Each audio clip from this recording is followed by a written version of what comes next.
İki nergiz, iki sumbul, şeyda bulbul, bir kızılgül. Yusuf Ali Tekin bulbul, sultan kimin gül bağrımız. Davut Tekin sitar çalan, hakkayet Cangirhan. Mahzun kimin sırrı nehan, Mecnun ağır bağrımız. Biz Türkek, biz Kaşgariyek, bizim ağır elvarımız. Ağzımız içinde şirin, şeker Tekin dil varımız. Bizim elde gümüş yüzler, kalem başlara dizler. Yalçın ateş şirin sözler, duygunun ağır varımız.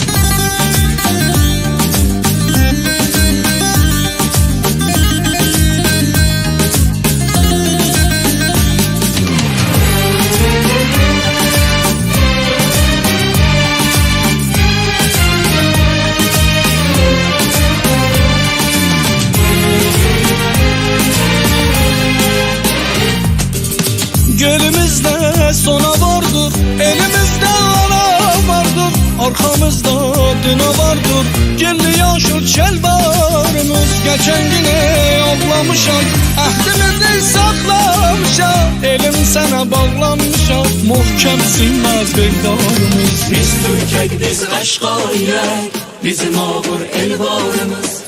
Ağzımız içinde şirin, şeker Tekin dil varımız. Bizim elde gümüş yüzler, kalem başlara dizler.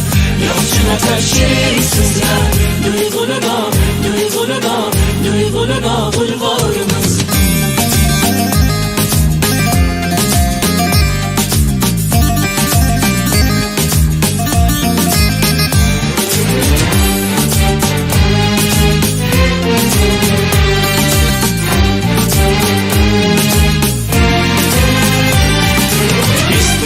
Biz Kaşgariyek, bizim ağır elvarımız.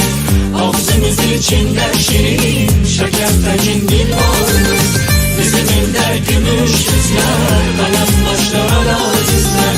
Yalçın ateş şirin sözler, duygunun ağır varımız. İki nergiz, iki sumbul, şeyda bulbul, bir kızılgül. Yusuf Ali Tekin bulbul, sultan kimin gül bağrımız.